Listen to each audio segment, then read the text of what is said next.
Hello everyone, Andre here. Welcome to a new video of the One Chord a Week series. Before we begin, let me just thank you very much for the warm welcome you've given the first video.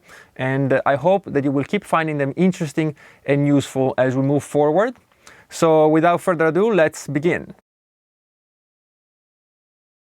So today we're talking about the Power Chord, the C5.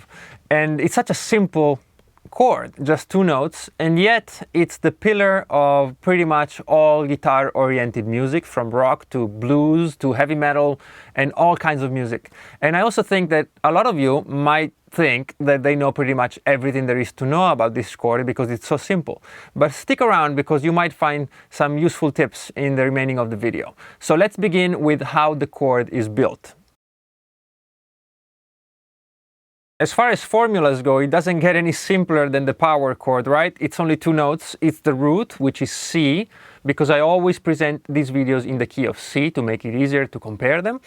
So we have C and the fifth, which is G. How do you find the fifth? It's very easy. You just count 7 half steps, okay? So you go 1, 2, 3, 4, 5, 6, 7, and that's your fifth, okay?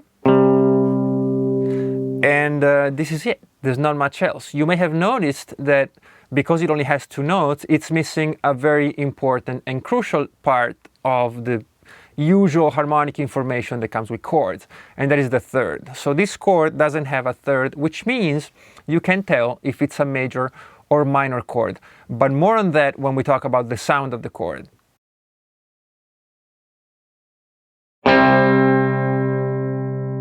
So you see how the power chord has a very strong, open, direct sound, and it sounds quite beautiful actually. I enjoy the sound of it and its openness.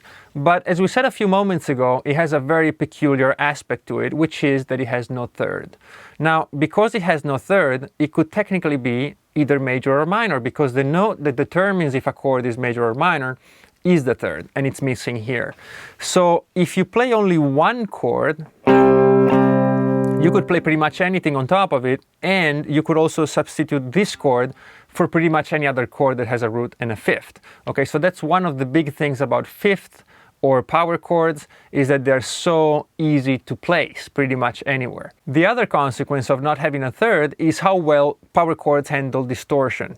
Now, when you have tensions in your chords, or even if it's just a simple minor chord, you know, when you have distortion, it adds compression, and this compression brings out the harmonic content of the notes. When they're not in agreement with each other, strictly speaking, it can be problematic. You get this very intense sound, and it's just brought out even more by distortion. So power chords work great for distorted sounds, and that's why they're a pillar of rock music, because, you know, we can just bang away at them and there's no problem. There's one more sonic issue I would like to bring up, and that is that even though these chords are not major nor minor, you should still be careful how you use them. The reason is that even though one single chord will be, of course, ambiguous, it's not major nor minor, when you put them together or you string a few together, the information within each of these simple chords will complete all the other chords. Let me give you a quick example. If I'm in C, C fifth or C power chord,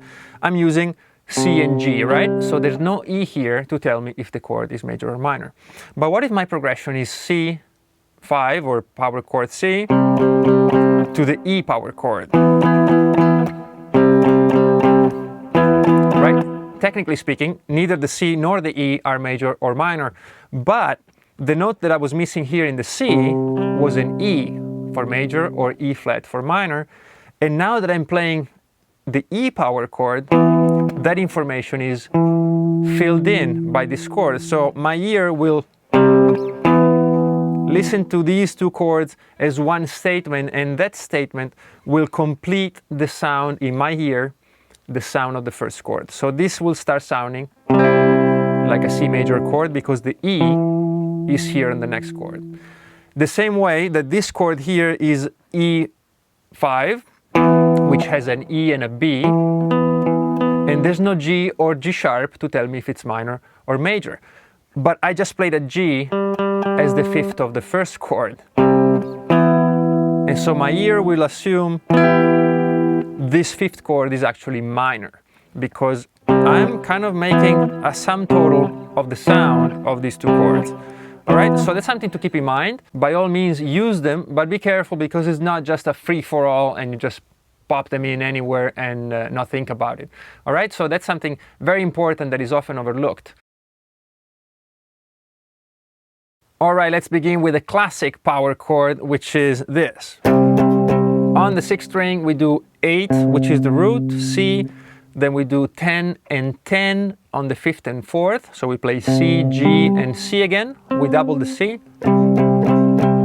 Classic sound, and that's all you need to know about it. And of course you can then move this to other sets of strings for, you know, having it available in more areas of the neck. Another fingering I use all the time, and I stole it from Blackmore, is this. It's kind of an inverted shape. I'm using the 5th fret on the 4th string, which is G, and then C on the 5th fret of the 3rd.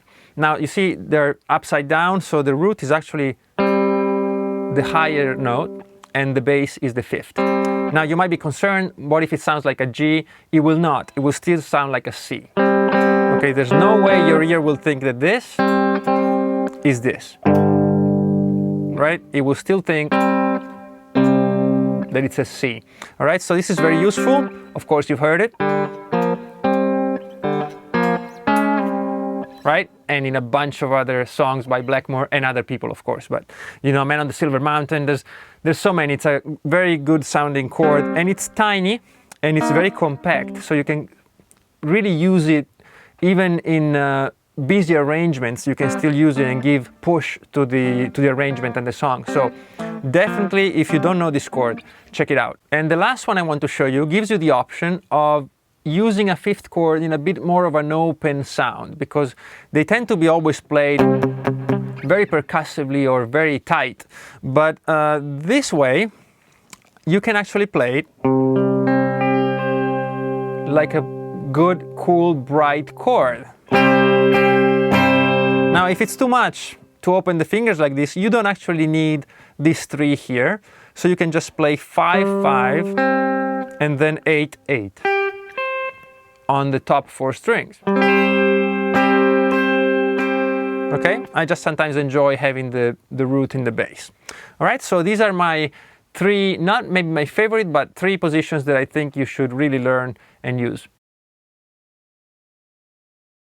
And finally, what scales can we play over these chords? Well, pretty much all of them. As long as they're not augmented or diminished, you can fit pretty much any scale over a power chord. What scales would I suggest? Well, it's really hard to say because literally there's dozens of them you can use, but I will go for 2 of them. One would be the pentatonic minor scale, just because this chord is so popular in rock music, and the pentatonic minor, it's so great for it in rock and in blues, so that would be my first option. So the minor pentatonic scale will work great over the power chord. And the other one, maybe we talked about Blackmore, so let's maybe do a little tribute to him, and I would say the Phrygian dominant. If you like Rainbow, the song called Stargazer uses it a lot. And the Phrygian dominant scale is a beautiful scale,